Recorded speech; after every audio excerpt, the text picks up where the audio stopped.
Eh bien salut à tous, aujourd'hui on se retrouve pour une nouvelle vidéo. Aujourd'hui ce qu'on va faire, c'est qu'on va taper une ligne de commande dans le CMD, ce qui va permettre du coup de nous faire un état des lieux de l'état de la batterie de l'ordinateur. Donc ce tuto il est uniquement réservé pour les ordinateurs portables. Et du coup, ce rapport, il va permettre de pouvoir diagnostiquer si la batterie est encore en bon état. Si vous, par exemple, vous trouvez que votre batterie est moins performante qu'à ses débuts, on va pouvoir du coup déterminer l'état d'usure de la batterie avec son cycle de charge, etc. Donc pour ce faire, on ouvre du coup un CMD sur le PC Windows 10, Windows 11. Donc un CMD, c'est l'invite de commande. Donc on tape CMD dans la barre de Windows. Donc invite de commande, on sélectionne. Et on tape du coup cette commande. Donc la commande du coup sera directement disponible en description dans la vidéo. Donc c'est powercfg/battery report. On fait entrer. Donc là il nous dit du coup que le rapport de l'autonomie de la batterie a été enregistré à la racine de notre profil.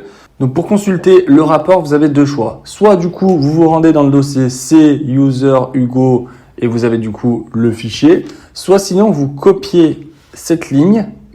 Donc on va la copier. On ouvre un explorateur de fichiers. Donc on se retrouve sur cette page-là. Et ici, on colle le chemin. Coller, on fait entrer. Et là, du coup, le fichier HTML, donc c'est une page internet grosso modo, va s'ouvrir. Donc moi, je sélectionne Edge, mais vous pouvez prendre Google Chrome, etc. Il n'y a pas de problème. Ok, donc du coup, on se retrouve sur un rapport généré sur un PC Lenovo. Donc, on peut remarquer que du coup, dans le rapport, nous avons la capacité totale de la batterie qui est de 45 000 MWh, que la capacité du coup actuelle de la batterie est de 37 710 MWh, que la batterie a effectué 496 cycles de charge.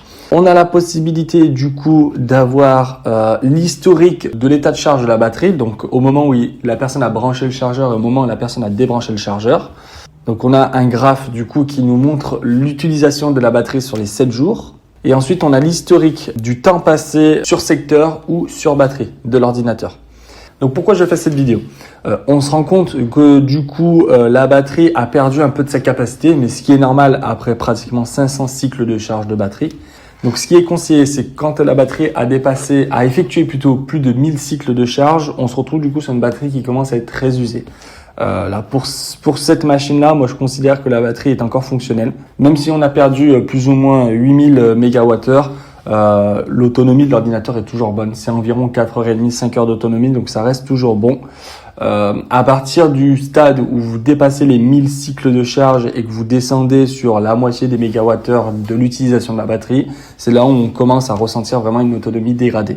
Apple, eux, considère qu'à partir du moment où une batterie a effectué 500 cycles de charge et a une capacité de en dessous de 80%, la batterie du coup est HS. Pour ma part, moi je trouve que là, du coup, sur ce PC Windows, il n'y a pas de problème. L'autonomie et l'ordinateur peut être, la batterie de l'ordinateur peut être conservée. Donc j'espère que cette vidéo vous aura plu. C'était une petite vidéo assez rapide. C'est une commande que du coup j'ai trouvée et que je trouve très pertinente parce qu'elle offre du coup beaucoup d'informations sur l'historique de la batterie, ses temps de charge, etc. Donc au lieu d'installer un logiciel qui est lourd, etc.